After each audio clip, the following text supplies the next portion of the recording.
Student, কেমন আছো তোমরা? আশা করছি প্রত্যেকে খুব ভালো আছো। কি আমাকে দেখে মনে হলো যে কি ক্লাস করাচ্ছি? হ্যাঁ, ঠিক ভেবেছো, আমি তোমাদের হিস্ট্রি ক্লাস করাবো, ক্লাস 8-এর। নিশ্চয়ই আমরা লাস্ট ক্লাসে যেটা আলোচনা করেছিলাম তোমাদের অনেকেরই অনেকটা মনে আছে। আমরা লাস্ট ক্লাসে আলোচনা করেছিলাম আমাদের যে এই বছরের ইতিহাস বইটা, সমাজবিজ্ঞান বইটা, সেই বইটার প্রথম চ্যাপ্টারটা মনে পড়লো তো? কখন, কিভাবে, কোথায়, এটাই ছিল ফার্স্ট চ্যাপ্টার। হয়তো বা লেস ইম্পর্ট্যান্ট হতে পারে তোমাদের কাছে, যে সেরকম কিছু নথি নেই, সেরকম কিছু জানা গেল না, কিন্তু তাও বলবো ফার্স্ট চ্যাপ্টারটা বেসিক কনসেপ্টের জন্য, ধারণার জন্য একটু পড়া কিন্তু উচিত। এবং তার মধ্যে কিন্তু 2-3টে পয়েন্ট খুব ইম্পর্টেন্ট ছিল। আমরা রিক্যাপ একটু যদি ফার্স্ট চ্যাপ্টারটা নিয়ে কথা বলি, যে জেমস মিল কী মতামত দিয়েছিলেন, ঔপনিবেশ কী, সরকারি তথ্যে কী ছিল, এগুলো আমরা ফার্স্ট চ্যাপ্টারে দেখেছি। কিন্তু ইতিহাসটা কেন পড়ব, কী কারণে পড়ব, সেগুলোও আমরা ফার্স্ট চ্যাপ্টারে দেখেছি। তখন আমরা ফার্স্ট চ্যাপ্টার থেকে সেকেন্ড চ্যাপ্টারে আমরা ঢুকবো বলেছিলাম নেক্সট ক্লাসে। আজকে যদি আমরা সেকেন্ড চ্যাপ্টারে যাই, মানে দ্বিতীয় অধ্যায়, তোমাদের বুকের মধ্যে যেটা আছে, যে তোমাদের দ্বিতীয় অধ্যায়, সেটা কি ছিল? ব্রিটিশের আগমন, মানে ভারতে ব্রিটিশ শাসনের সূচনা। ভারতে ব্রিটিশ শাসনের সূচনা। প্রথম চ্যাপ্টারে আমরা যেটা পড়েছিলাম সেটা ছিল ইতিহাসটা তুমি কেন পড়ছো, কি কারণে পড়ছো, ভালো কেন লাগে আমাদের ইতিহাস, ইতিহাস থেকে আমরা কি জানতে পারি, ইতিহাস থেকে আমরা আগে যেই ঘটনাগুলো হয়েছে আমাদের দেশে কিভাবে হয়েছে সেগুলো, কি কারণে হয়েছে সেগুলো, এগুলো যেরকম আমরা জানতে পারি, এগুলো আমরা প্রথম অধ্যায়ে পড়েছিলাম। দ্বিতীয় অধ্যায়ের মূল বিষয়টাই হলো যে ভারতের মধ্যে ব্রিটিশরা কিভাবে আসলো, কিভাবে তার বিস্তার লাভ করলো। দ্বিতীয় অধ্যায় এটা দিয়ে শুরু। তো দ্বিতীয় অধ্যায়ে আমরা প্রথমেই দেখব কোম্পানির শক্তি স্থাপন। কি বলেছি তোমাকে প্রথম পয়েন্টটা? কোম্পানির শক্তি স্থাপন, এটা হলো আমাদের দ্বিতীয় অধ্যায়। হ্যাঁ, ঠিক ভেবেছ। ফার্স্ট চ্যাপ্টারে তোমরা যেরকম পড়েছিলে কেন ইতিহাস পড়বো, কি জানবো আমরা, ইতিহাস পড়লে কি হয় আমাদের, ঠিক তেমনি সেকেন্ড চ্যাপ্টারে হলো ভারতের মধ্যে ব্রিটিশরা কিভাবে আসলো, ব্রিটিশের কিভাবে আগমন হলো। আমরা যদি মুঘল শাসকদের মধ্যে যে সবশেষ শক্তিশালী সম্রাট আমরা ঔরঙ্গজেবের নাম পেয়ে থাকি, সেই ঔরঙ্গজেবের কথা থেকে যদি বলি, ঔরঙ্গজেবের মৃত্যুর পর কিন্তু এই যে আমাদের ভারতবর্ষে তার সম্পত্তির অনেকটাই কিন্তু ভাগাভাগি হয়ে গিয়েছিল, এবং অনেক সাময়িক যারা রাজা ছিলেন বা অনেক নবাবরা ছিলেন, তারা কিন্তু সেই সময়ে তাদের রাজত্ব বিস্তার করতে চেয়েছিল। এবং ঔরঙ্গজেবের মৃত্যুর পর, ঔরঙ্গজেব যখন মারা গেলেন, তিনি তো অনেক শক্তিশালী ছিলেন, তার সঙ্গে মৃত্যুর পর যে আরও যারা রাজারা ছিলেন, ছোট ছোট রাজারা, ছোট রাজ্যগুলো থেকে এসেছিল ছোট রাজারা, তারাও কিন্তু তাদের সম্পত্তি এবং সাম্রাজ্য বিস্তার করতে চেয়েছিলেন। যখন বিস্তার করতে গেলেন তখন কিন্তু ভারতের চিত্রটা অন্যরকম, আগে যেরকম দিল্লি ছিল সেটা কিন্তু অনেকটাই পরিবর্তন হয়ে গেল। এইভাবে ভারতের বিভিন্ন প্রান্তে শক্তিশালী রাজারা আরও অনেক বেশি করে, কারণ একটা দেখো, যখন একজন বড় মাপের শক্তিশালী রাজার নষ্ট হয়ে যায়, রাজা যখন তার মৃত্যু হয়ে যায় বা তার সাম্রাজ্য শেষ হয়ে যায় শক্তিশালী রাজার, তখন কিন্তু অন্য যারা বাকি রাজারা থাকে বা অন্য রাজ্যের যারা নবাবরা থাকে, তারা কিন্তু তাদের শক্তিটা দেখার একটা সুযোগ পেয়ে যায়। এটা কিন্তু ঠিক। কেন বলছি? ঔরঙ্গজেব যতদিন ছিল ততদিন কিন্তু সেরকম সুযোগ পায়নি। ঔরঙ্গজেবের মৃত্যুর পর কিন্তু তারা একটু নিজেকে হাইলাইট করার, যেটা বলে না যে একজন শক্তিশালীর সাম্রাজ্য শেষ হয়ে গেলে বা মৃত্যু হয়ে গেলে আরও পাশাপাশি যারা ছোট ছোট রাজারা থাকে তারা তাদের শক্তি দেখাতে অনেকটাই প্রস্তুত হয়ে যায়, এবং তখন কিন্তু সেটাই হয়েছিল। অষ্টাদশ শতকের আমরা যদি দ্বিতীয়ার্ধে যাই, ভারতের রাজনৈতিক কিন্তু অনেকটা পরিবর্তন আমরা দেখেছি অষ্টাদশ শতকের দ্বিতীয়ার্ধে। অষ্টাদশ শতকের দ্বিতীয়ার্ধে আমরা যদি দেখি, তখন কিন্তু ভারতের অনেকটা পরিবর্তন হয়েছে। কেমন পরিবর্তন হলো? দেখবে তখন একটা নূতন শক্তির উত্থান ঘটল। সেই নূতন শক্তিটা কি? সেই নূতন শক্তি হলো, তোমরা কিছু বুঝেছ? হ্যাঁ, ঠিক বুঝেছ। সেই নূতন শক্তি হলো ব্রিটিশ। ব্রিটিশের তখন আগমন আরম্ভ হলো ভারতের মধ্যে। ব্রিটিশ তখন ভারতে আসতে শুরু করলো, এবং তাদের যাত্রাই শুরু হলো কি দিয়ে? ইস্ট ইন্ডিয়া কোম্পানি দিয়ে। ব্রিটিশ প্রথমে একটা ছোট্ট বাণিজ্য করবে সেই অর্থেই কিন্তু ভারতে এসেছিল। ব্রিটিশ ছোট্ট একটা বাণিজ্য করবে। যেরকম আমরা বিভিন্ন কোম্পানির নাম আমরা দেখি, বিভিন্ন ইন্ডাস্ট্রির নাম আমরা জানি, আজকের দিনে অনেক ভালো ভালো ইন্ডাস্ট্রি আছে, সেই রকমই একটা ইন্ডাস্ট্রি কোম্পানি নিয়ে ব্যবসা শুরু করার জন্য ব্রিটিশরা ভারতে এসেছিলেন। তো যেই পথ দিয়ে ওরা আসলো সেই পথটাও তোমাদেরকে আমি একটু দেখিয়ে দেব। এই দেখো, এই হলো পথ। এই পথ দিয়ে ব্রিটিশরা ভারতে আসলো। পথটা কি আমি একটু আমার যিনি ক্যামেরায় আছেন ওনাকেও বলবো একটু দেখিয়ে দিতে। এই পথটা হলো আফ্রিকা দিয়ে ব্রিটিশ দ্বীপপুঞ্জ পশ্চিম উপকূল দিয়ে, আফ্রিকা থেকে ব্রিটিশ দ্বীপপুঞ্জ পশ্চিম উপকূল দিয়ে উত্তমাশা অন্তরীপ হয়ে তারপর ভারত মহাসাগর অতিক্রম করে ওরা কিন্তু বোম্বেতে তাদের ফার্স্ট, বোম্বের মধ্যে ফার্স্ট, এখানে দেখো ছোট্ট করে ভারতটা আছে, আর এটা হলো আফ্রিকা।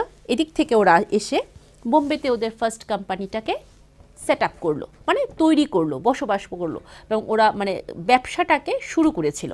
এদিক থেকে এসে এই থেকে ছোট ছোট করে দেখানো আছে। এটা হলো অষ্টাদশ শতাব্দীর ভারতে আসার যে জলপথটা সেটা। এখানে দেখবে এখানে আফ্রিকা আছে, এখানে ভারত, বোম্বে, মাদ্রাস, কলকাতা, এগুলোর মধ্যেই কিন্তু ওদের ব্যবসার সেট আপ ছিল। এই পথ দিয়ে আসতে ওদের মোটামুটি 6-7 মাস লেগে যেত। কিরকম ইন্টারেস্টিং না? 6-7 মাস লেগে যেত এই পথটা অতিক্রম করে আসতে। পরবর্তী সময়ে যখন বাষ্পচালিত ব্যবস্থা তৈরি হলো তখন এটা অনেকটা কয়েক সপ্তাহ কমে যায় এই পথটা। আগে তো এখনকার মতো এত তো আর আগে ইনফ্রাস্ট্রাকচার ছিল না, যানবাহনের অবস্থা ছিল না, এটা তো অনেক আগের কথা আমরা বলছি, সেই সপ্তদশ অষ্টাদশ শতাব্দীর কথা। তখন যানবাহন এবং আমাদের চলাফেরা করতে অনেক রকম সমস্যা হতো। সেই সময়ে ওরা এই জায়গাটা পার করতে 7-8 মাস লেগে যেত, 8 মাস লেগে যেত, কিন্তু পরবর্তী সময় অনেকটা কমে গেছে। যাই হোক, আমরা এই কথাটায় পড়ে আসবো। তো যেটাই ছিলাম যে ইস্ট ইন্ডিয়া কোম্পানি ভারতের তার সাম্রাজ্য বিস্তার করার জন্য প্রথম আসে তখনই, একদমই অষ্টাদশ শতকের দ্বিতীয়ার্ধে। এবং তখন কি করেছিল দেখো, প্রতিটা কথা কিন্তু মজার, এবং একটা গল্পের মতো যদি শোনো বা একটা মুভির মতো যদি শোনো তাহলে কিন্তু অবশ্যই মনে থাকবে।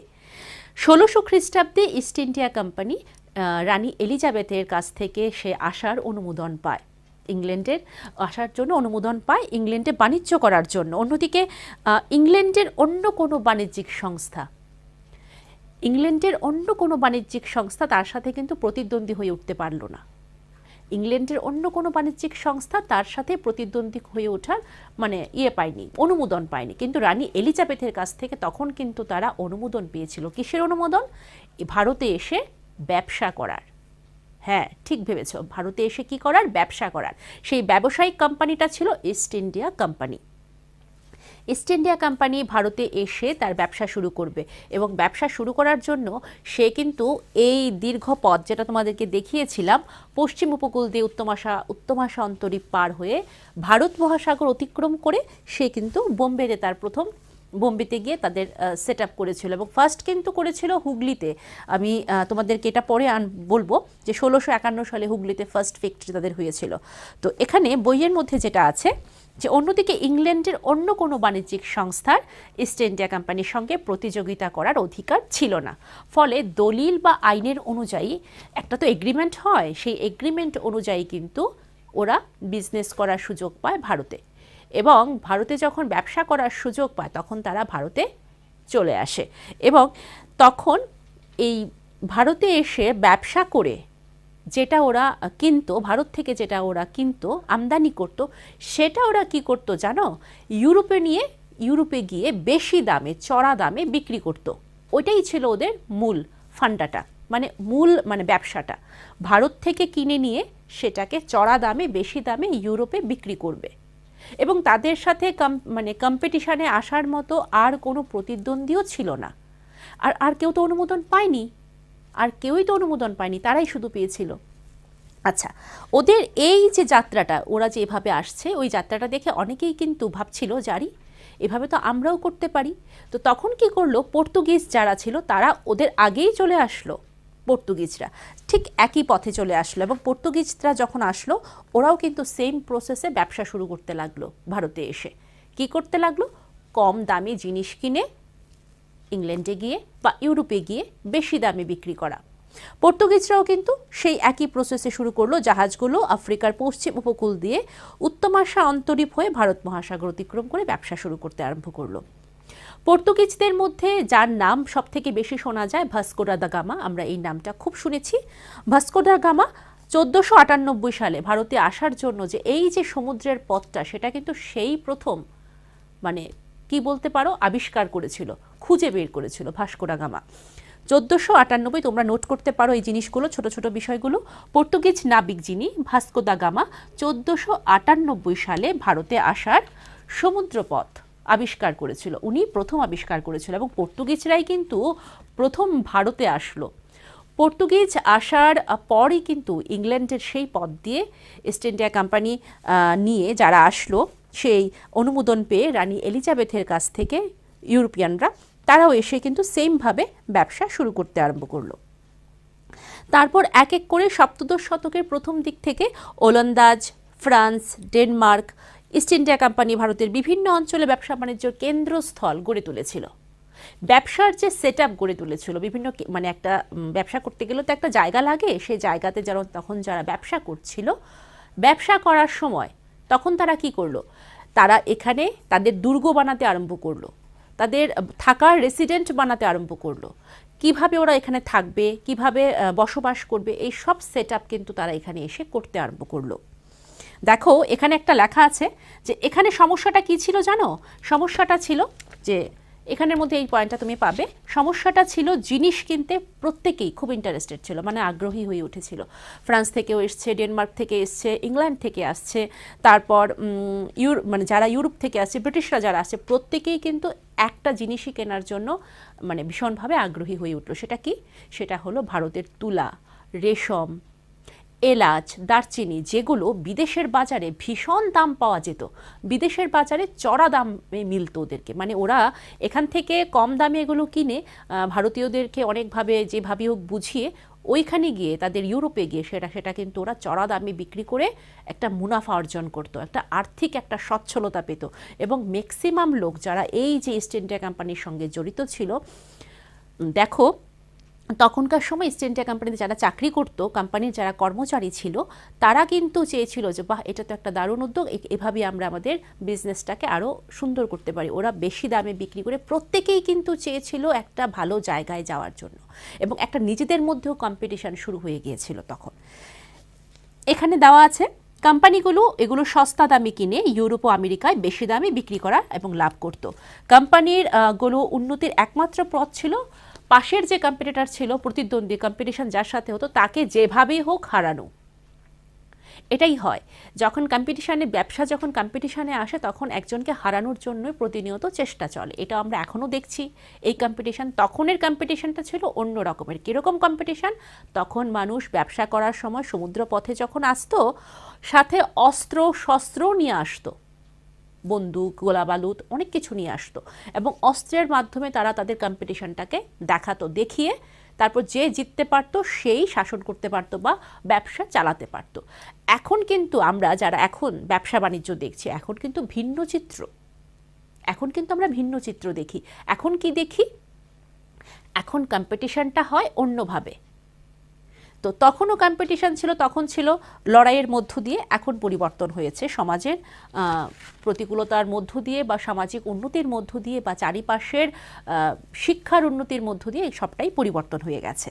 তো আমরা যখন ইতিহাস পড়ব, আমাদের সেকেন্ড চ্যাপ্টারটা পড়ব, তখন কিন্তু আমাদের অষ্টাদশ শতকের, সপ্তদশ শতকে কি ঘটেছিল ইস্ট ইন্ডিয়া কোম্পানি, সেটা কিন্তু আমরা পুরোটাই দেখব। বাণিজ্য তখন অস্ত্র শস্ত্র সঙ্গে নিয়ে করা হতো। বাণিজ্যিক কেন্দ্রগুলির মধ্যে তারা কি করতো? দুর্গ বানিয়ে ফেলতো। দুর্গ মিনস আমরা যেরকম দেখি যে এক জায়গা থেকে আরেক জায়গায় শ্যুট করা হয়, মানে গোলা বারুদ ছোড়া হয়, সেরকম একটা দুর্গ বানিয়ে বানিয়ে ওরা রেসিডেন্সিয়ালভাবে থাকতো। আচ্ছা, তারপরে যদি তুমি আসো, তারপরে দেখবে ইস্ট ইন্ডিয়া কোম্পানি বাংলায় কিভাবে বাণিজ্য সম্প্রসারণ করেছে।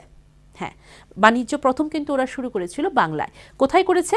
1651 সালে হুগলি নদীর তীরে প্রথম ইংরেজ ফ্যাক্টরি স্থাপন করেছিল। এই সালটা এবং নামটা তোমরা যদি নোট করে রাখো সেটা খুব ভালো হবে। 1651 সালে হুগলি নদীর তীরে প্রথম ইংরেজ ফ্যাক্টরি স্থাপন করা হয়। এটাই ছিল ভিত্তিস্থল। আমি এখানে লিখে রাখি।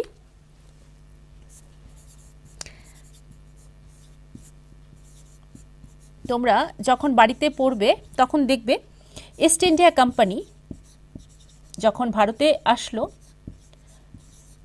প্রথম কিন্তু খুব ছোট্ট একটা ব্যবসা নিয়ে এসেছিল, তারপর কিন্তু পুরো ভারতের মধ্যে ওরা রাজত্ব করেছে, বুঝেছো? খুব ছোট্ট পরিসরে এসে বলে না যে মানে শীত কেটে ঢুকলো, এরকম আর কি ব্যাপারটা। ছোট্ট হয়ে ঢুকে তারপর অনেক বড় বাণিজ্য কিন্তু ওরা সম্প্রসারণ করেছিল। কিভাবে শক্তি স্থাপন করলো বললাম, ইস্ট ইন্ডিয়া কোম্পানি বাংলায় বাণিজ্য সম্প্রসারণ করছে। তো এটা কত সালে করলো? 1651 খ্রিস্টাব্দে। কোথায় করেছে? হ্যাঁ, ঠিক বলেছ, হুগলি নদীর তীরে। এই ছোট ছোট বিষয়গুলি তোমরা যখন পড়তে বসেছ, বইটা যদি হাতের সামনে থাকে বইটা নিয়ে তো অবশ্যই পড়তে হবে, পাশাপাশি একটা যদি নোট খাতা রেখে দাও বা একটা নোট কপি, সেখানে কিন্তু এই ছোট ছোট বিষয়গুলো তুলতে পারো, যে কোম্পানি শক্তি স্থাপন, ইস্ট ইন্ডিয়া কোম্পানি বাংলায় বাণিজ্য সম্প্রসারণ, এই যে পয়েন্টগুলো যখন করবে, এই পয়েন্টগুলো করার সময় এই পয়েন্টের ভিতরে কোন কোন সনটা বা জায়গাটা ইম্পর্টেন্ট সেটা তুমি পাশে একটা লিখে রাখতে পারো। এবং এটা লিখে রাখলে কি হবে, এটা যখন লিখে রাখছো এরকমভাবে যদি নোটটা করে রাখো, নোট মিন্স এই যে লিপিবদ্ধ করাটা, লেখার প্রসেসটাকে বলছি, এভাবে যদি তুমি করে রাখো, তাহলে যখন তোমার হাতে বইটা থাকবে না তখনও কিন্তু তুমি এটা খুললেই ইজিলি বুঝতে পারবে আমরা কোন টপিকটায় কি পড়েছিলাম। শর্ট টাইমের মধ্যে তুমি এটা পুরোটা পড়তে পারবে, ঠিক আছে? তো কি বলছিলাম, 1651 সালে হুগলি নদীর তীরে প্রথম ইংরেজ ফ্যাক্টরি স্থাপন করা হয়। এটাই ছিল তাদের ভিত্তিস্থল, মানে যেটা বলে স্থাপত্য জায়গা। তারপর কি করেছে, তাদের আন্ডারে যারা কর্মচারী ছিল সেই কর্মচারীরা সেখানে থাকার জন্য জায়গা বানাতে শুরু করলো। তারপর 1690 খ্রিস্টাব্দে মোগল কর্মচারীদের উৎকোচ দিয়ে, সেই কর্মচারীদের উৎকোচ দিয়েই কোম্পানি কলকাতা, সুতানুটি, গোবিন্দপুর তিনটি গ্রামের জমিদারি সত্ত্ব লাভ করে এবং এই তিনটা জায়গায় পরবর্তী সময়ে বৃহৎ কলকাতায় গড়ে ওঠে। এই তিনটা জায়গা কি, কোন তিনটা জায়গা? কলকাতা, সুতানুটি, গোবিন্দপুর, এই তিনটি গ্রামের জমিদারি সত্ত্ব লাভ করলো। এই তিনটা গ্রামকে পরবর্তী সময়ে আমরা বড় বৃহত্তর কলকাতা রূপে কিন্তু দেখতে পাই, ঠিক আছে? 1696 খ্রিস্টাব্দে কোম্পানি এই ভূবাসনের চারিদিকে দুর্গ নির্মাণের কাজ শুরু করে দেয়। কত খ্রিস্টাব্দে? 1696 খ্রিস্টাব্দে। এবং তখন কিন্তু আমি একটু লিখে দিই, তোমাদের মনে থাকবে, 1690 খ্রিস্টাব্দে ওরা কিন্তু উৎকোচ, কর্মচারীর উৎকোচ দিয়ে, ঠিক আছে, কর্মচারীর উৎকোচ দিয়ে তিনটি জায়গার জমিদারি সত্ত্ব লাভ করে। দেখে নাও, 1690 খ্রিস্টাব্দে কোম্পানির কর্মচারীদের উৎকোচ দিয়ে তিনটি জায়গার জমিদারি সত্ত্ব লাভ করে। তারপর কিন্তু এই তিনটা জায়গায়, কোন তিনটা জায়গা নাম বলেছিলাম মনে আছে নিশ্চয়ই? কলকাতা, সুতানুটি, গোবিন্দপুর। তারপর এই তিনটা জায়গায় পরবর্তী সময় বৃহত্তর কলকাতার রূপ নেয়।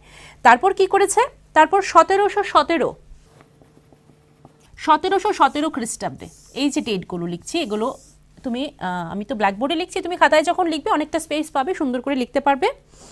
তো 1717 খ্রিস্টাব্দে তখন কি হয়েছিল, ফারুক শিওর যিনি নবাব ছিলেন, কোম্পানির সম্রাট ছিলেন, ফারুক শিওরের কাছ থেকে কি করেছে, একটা ফরমান আদায় করে নেয়। ফরমানটা কি? ফরমানটা এখানে দেওয়া আছে, এ রয়্যাল এডিক্ট, এ রয়্যাল অর্ডার। মানে এই ফরমানের মধ্যে লেখা আছে শুল্কটাকে অনেক কমিয়ে দেওয়া হবে তাদের ব্যবসা করার জন্য। মানে ইস্ট ইন্ডিয়া কোম্পানি যে ব্যবসা করছে ভারতে এসে, তার ব্যবসার জন্য যে শুল্ক সেটাকে অনেকটা কমিয়ে দেওয়া হবে, মানে মুকুব করা হবে।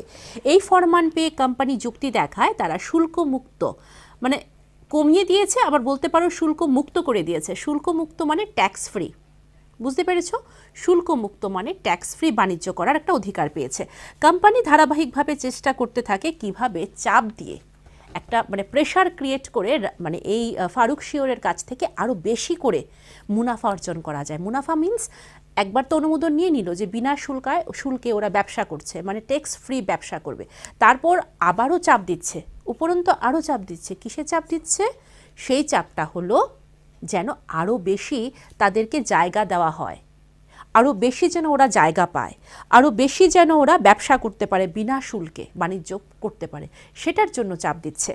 দেখো এখানে লেখা আছে, যার ফলে বাংলার নবাবের আর্থিক ক্ষতি দেখা দিয়েছে। হবেই তো, নবাবরা তো অর্থের উপরই চলছে নাকি, তো অর্থ যদি সবটাই মকুব করে দেয় নবাবের কোষাগার তো খালি হয়ে যাবে, নবাব রাজস্ব কোত্থেকে পাবে? সেম হয়েছে। তো ফারুক শিয়রের সময় দেখা গিয়েছে তার আর্থিক মানে ক্ষতি দেখা দিয়েছে।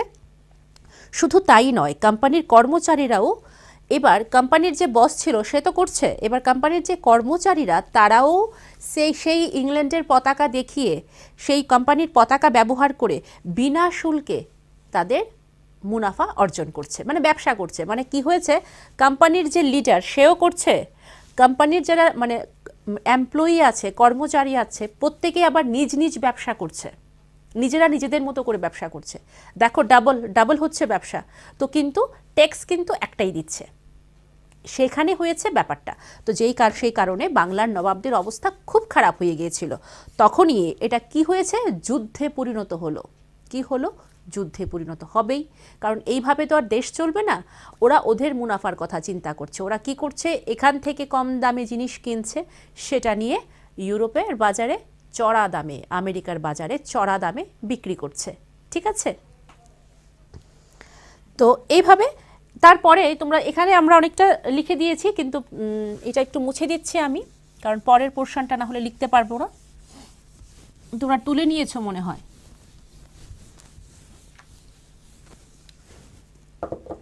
পরে হয়েছে কিভাবে বাণিজ্যটা যুদ্ধে পরিণত হলো।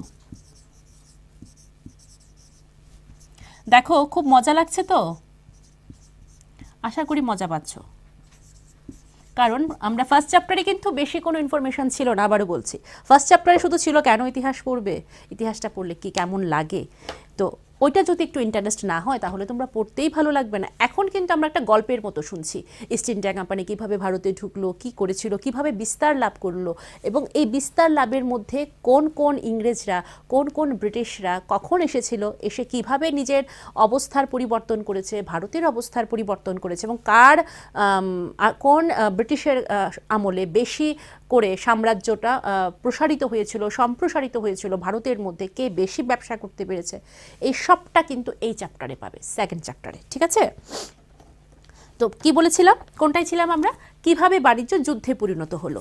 তো অষ্টাদশ শতাব্দীতে কোম্পানি এবং বাংলা নবাবদের মধ্যে একটা দ্বন্দ্ব, একটা মানে মতবিরোধ হয়। দ্বন্দ্ব মিন্স একটা মতের একটা বিরোধ দেখা দেয়। তখন কি হয়েছে, ঔরঙ্গজেবের মৃত্যুর পর অন্য সকল আঞ্চলিক শক্তিগুলো তো একটু বেড়ে গিয়েছিল। বললামই তোমাদেরকে যে ঔরঙ্গজেব একটা শক্তিশালী ছিল তখন মুঘলের সময়ে, তারপর কিন্তু তার মৃত্যুর পর বাকিরা আরও বেশি শক্তিশালী হয়।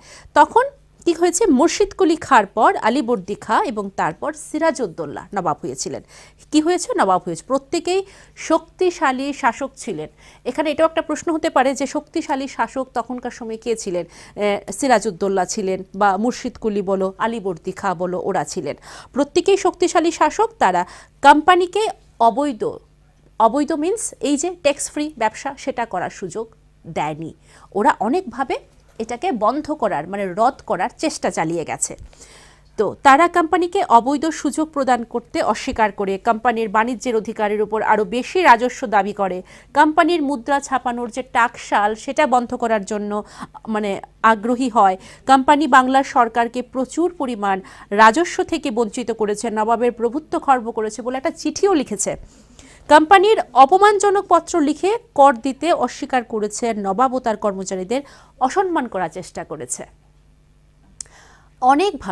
অনেকভাবে কোম্পানিকে যেন একটা মানে আটকানো যায়, রদ করা যায়, সেটার জন্য অনেক চেষ্টা করেছে, অনেক চিঠি লিখেছে, বলেছে যে কোম্পানি খুব প্রেশার ক্রিয়েট করে, কোম্পানি ভীষণ জায়গা নেওয়ার চেষ্টা করে, ট্যাক্স দেয় না, নিজেদের দুর্গ নিজেদের মতো করে বানিয়ে নিচ্ছে।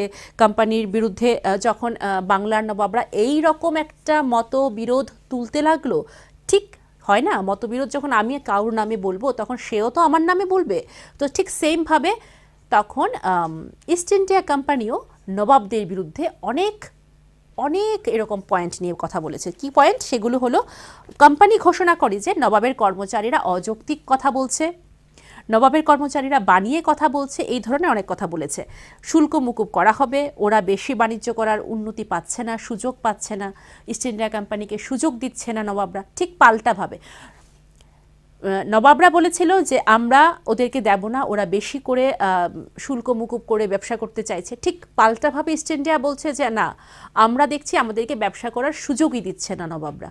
ঠিক একই প্রশ্নকে পাল্টাপাল্টিভাবে একটা দ্বন্দ্বের মতো সৃষ্টি হয়েছে, যেই দ্বন্দ্বের পরে কোম্পানি আরও যুক্তি দেখায় যে বাণিজ্য বৃদ্ধি করতে হলে তাদেরকে কি করতে হবে। কোম্পানি আরও যুক্তি দেখায় বাণিজ্য বৃদ্ধি করতে হলে তাদেরকে আরও গ্রাম ক্রয় করার অধিকার, দুর্গ পুনর্নির্মাণের অধিকার দিতে হবে। ওই যে কথাটায় ছিলাম আমরা, যে দুর্গ তো ওরা বানাচ্ছে, কিন্তু আরও দুর্গ বানাবে, আরও গ্রাম কিনে নেবে। মানে ওদের একটা উদ্দেশ্য ছিল ভারতবর্ষটাকে পুরোটাকে ক্যাপচার করা, মানে কবজা করা, অধিকার নেওয়া আর কি। এই দ্বন্দ্ব বিপরীত অবস্থিতিতে পরিণত হয়। তারপর সেটা কিসের রূপ নেয়? তারপর সেটা রূপ নেয় আমাদের খুব পরিচিত একটা নাম, সেই নামটা হলো পলাশির যুদ্ধে। দেখো আবার বলছি, দ্বিতীয় অধ্যায়ে আমরা ভারতের ব্রিটিশ শাসনের সূচনা ও বিস্তার পড়ছি। ভারতের মধ্যে ব্রিটিশরা কিভাবে আসলো, রানী এলিজাবেথের কাছ থেকে অনুমোদন পেয়ে ওরা ফার্স্ট একটা কাগজ তো হয়, একটা এগ্রিমেন্ট তো হয়, ওই এগ্রিমেন্ট পেয়ে ভারতে ঢোকার পারমিশন পেলো। কোন দিক থেকে আসলো আমরা দেখিয়েছিলাম, পশ্চিম উপকূল দিয়ে, আফ্রিকার সেই পথ দিয়ে ওরা ঢুকলো, ভারত মহাসাগর অতিক্রম করে উত্তমাশান্তরী হয়ে ভারত মহাসাগর হয়ে ওরা বোম্বে, কলকাতা, ওইখানে গিয়ে ওরা ওদের যে ভিত্তিপ্রস্তর স্থাপন করেছিল হুগলি নদীর তীরে বলেছিলাম। ভিত্তিপ্রস্তর স্থাপন করার পর কর্মচারীরা কি করলো, চিন্তা করলো যে আরও বেশি করে কি করে মুনাফা করা যায়। আচ্ছা, তখন তারা কি করলো, ফারুক শিওরের কাছ থেকে অনুমোদন পেল। ফারুক শিওর কি অনুমোদন দিল, ঠিক আছে কিছুটা ট্যাক্স আমরা মুকুব করে দেব। ও মা, কি হয়, ট্যাক্স মুকুব করে দিল বললো তো, তারপর কিন্তু আরও বেশি চাপ সৃষ্টি করতে লাগলো যে আমাদেরকে আরও বেশি সুযোগ দিন, আমাদেরকে আরও কিছু জায়গা দিন, গ্রাম দিন, সম্পত্তি দিন, তো এভাবে আরও ফ্রি করে দিন, আমাদের পুরো ব্যবসাটাকে ফ্রি করে দিন। এবং আমি করব না, আমার নিচের যারা এমপ্লয়ি আছে কর্মচারীরা, ওরাও করবে ব্যবসা, এই ঠিক এইভাবে। তখন দেখা গেল কি রাজার নবাবদের রাজকোষ খালি হয়ে গেল। অবশ্যই সেটা হবে, এটাই খুব স্পষ্ট কথা। যখন একটা দল এসে আরেকটা দলকে এভাবে লুটে নেয়, তখন তো খালি হবেই। বাংলার নবাবের অবস্থা খুব খারাপ হলো। তখন কি হলো, আলীবর্দী খা, মুর্শিদ কুলি খা, সিরাজউদ্দৌলা নবাব হয়। তখন নবাব হওয়ার পর ওরা বাধা দেয়, যখন বাধা দেয় তখনই দ্বন্দ্ব বাঁধে। এই দ্বন্দ্বটা কিসের রূপ নেয়? পলাশির যুদ্ধে রূপ নেয়। এই চ্যাপ্টারটা কিন্তু খুব ইন্টারেস্টিং, এবং তোমরা এটা যখন পড়বে তখন এটার একটার পর একটা ধাপ পড়তে পারবো। তো আলীবর্দী খাঁ যখন 1756 খ্রিস্টাব্দে মারা যান, তখন সিরাজউদ্দৌলা বাংলার নবাব হন। কে হন বাংলার নবাব? নবাব সিরাজউদ্দৌলা। এবং কোম্পানি তাকে চিহ্নিত করতে পেরেছে যে সিরাজউদ্দৌলা আমাদের কথা মতো চলবে না, তো সিরাজউদ্দৌলাকে হারিয়ে কিভাবে আমরা একটা পাপেট নবাব পাই সেটার চেষ্টা করব। পাপেট নবাব মিন্স যে যার কথা, পুতুল বলে না, হাতের পুতুল, সেই রকম একটা পুতুল খুঁজছিল, পুতুল রাজা নবাব। কারণ সিরাজউদ্দৌলা তো ওদের কথা মতো চলছে না, প্রতিনিয়ত দ্বন্দ্ব হচ্ছে। সিরাজউদ্দৌলা বলছে তোমাকে আমি রাজস্ব দেব না, এত আমার রাজস্ব খালি হয়ে যাচ্ছে, তোমরা শুল্ক কম দিচ্ছ, ট্যাক্স দিচ্ছ না, জায়গা নেওয়ার জন্য এরকম করছো, তোমাদের দিয়ে ব্যবসা হবে না। ওর কিন্তু সৈন্য লাগিয়েছিল, 3000 সৈন্য লাগিয়ে তারপর কিন্তু ইস্ট ইন্ডিয়া কোম্পানি পলাশির যুদ্ধটা সিরাজউদ্দৌলার সাথে করে। তখন সিরাজউদ্দৌলা কিন্তু হেরে গিয়েছিল, বুঝেছ? তো এইভাবে এখানে দেখো দুটো চিত্র আমি তোমাদেরকে দেখাচ্ছি। এই দেখো, একটা হলো 1840-এর, এখানের মধ্যে যেগুলো রেড কালার দেখছো, অরেঞ্জ কালার, আমি একটু বলবো দেখাতে। রেড কালার যেটা দেখছো সেটা কি ব্রিটিশরা শাসন করতে পারলো না, আর যেগুলো একটু লাইট কালার দেখছো এগুলো হলো ব্রিটিশরা শাসন করে নিয়েছে। এই দেখো, বোম্বে দিয়ে কলকাতা, বেনারস, মহীশূরটা পারিনি, তারপর এদিক দিয়ে যেগুলো দেখছো দিল্লি, লখনৌ, এগুলো সব ওরা দখল করে ফেলেছে। ওরা তো এদিক থেকেই আসলো, এসে ঢুকলো। তো এগুলো হলো ওদের শাসনের জায়গাগুলো, আর অরেঞ্জ কালারগুলো ওরা শাসন করতে পারেনি। এটা 1840-এর কথা বলছি। হ্যাঁ, ঠিক তারপরে দেখবে 1857-তে ওরা কিন্তু আরও বেশি করে দখল করে ফেললো। তখন দেখো অরেঞ্জ কালারগুলো কম হয়ে গেছে, আর লাইট যে কালারটা, সেই কালারটা লাইট অরেঞ্জ কালারটা, সেটা অনেকটা বেড়ে গেছে। তার মানে কি সেখানে ব্রিটিশরা আধিপত্য বিস্তার করে ফেলেছে। পুনে, লাহোর, দিল্লি, লখনৌ, বেনারস, কলকাতা, মাদ্রাজ, এবং এই জায়গাগুলো এখন কি নামে আছে সেটাও কিন্তু তোমরা বের করতে পারো, যে পয়েন্টটা দেখিয়েছি। তো এইভাবে করেও কিন্তু তোমরা মনে রাখার জন্য এই পয়েন্ট আউট করে করে লিখে রাখতে পারো। তাহলে কি হবে, তোমাদের অনেকটাই মনে থাকবে এবং তোমাদের ইন্টারেস্টিংও লাগবে। আরেকটা দেখাচ্ছি, এই দেখো, এইভাবে যদি তোমরা সনটাকে লিখে সনটার সাথে কি ইম্পর্টেন্ট কথাটা ছিল সেটা যদি লিখে নাও, যেরকম আমি লিখেছি 1600 খ্রিস্টাব্দে ইস্ট ইন্ডিয়া কোম্পানি রানী এলিজাবেথের কাছ থেকে পূর্ব দিকে বাণিজ্য করার আইনত অধিকার লাভ করেছে। 1651 সালে হুগলি নদীর তীরে প্রথম ইংরেজ ফ্যাক্টরি স্থাপন করা হয়। এটাই ছিল ভিত্তিস্থল যেখান থেকে কোম্পানি বণিকরা যারা ফ্যাক্টরস নামে পরিচিত হয়।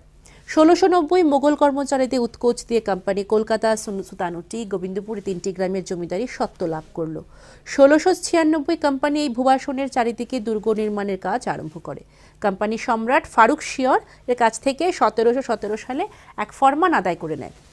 এইভাবে করে যদি পয়েন্ট আউটটা করে নাও, পয়েন্ট আউট করে তার মধ্যে যে জিসটা আছে, যেমন আলীবর্দী খাঁ মারা গেছে এত সালে, তখন সিরাজউদ্দৌলা বাংলার নবাব হন। 1757 সালে 23 জুন রবার্ট ক্লাইভের নেতৃত্বে কোম্পানি কে এসেছিল? Robert Clive. হ্যাঁ, এই কথাটা আমরা ছিলাম।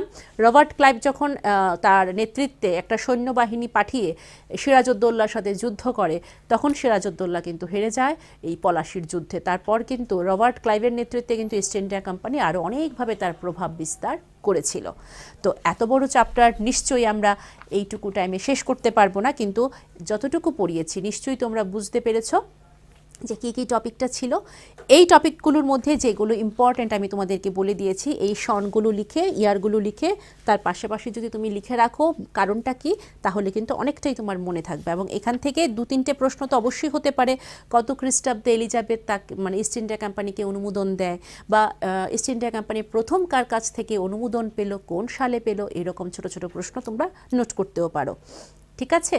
তো আমরা আজকের এই ইতিহাস ক্লাসে আমরা যে চ্যাপ্টারটা ছিলাম, সেকেন্ড চ্যাপ্টারে, এই চ্যাপ্টারে কিন্তু আমরা মোটামুটি একটু আলোচনা করেছি, প্রথম দিকটাই ছিলাম। তো এটার পরবর্তী পার্টে আরও অনেক কিছু আছে, একটু যদি বলে দিই, পরবর্তী পার্টে তোমরা পাবে পলাশির যুদ্ধটা তো আছে।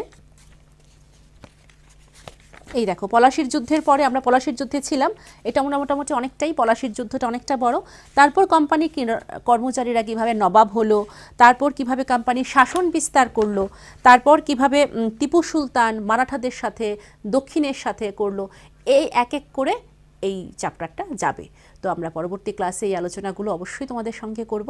ততক্ষণ এটাকে ভালো করে পড়ো, বোঝো, এবং ছোট ছোট যে বিষয়গুলো নোটগুলো করে বাড়ির মা বাবাকে দেখাও, টিচারদেরকে দেখাও, এবং অবশ্যই একটু পড়বে, না হলে কিন্তু ভুলে যাবে। যা বলেছি প্রত্যেকটা লাইন ভুলে যাবে। ঠিক আছে? সবাই ভালো থাকো, সুস্থ থাকো, আর অবশ্যই এই আমাদের এই ক্লাসের সাথে থাকো।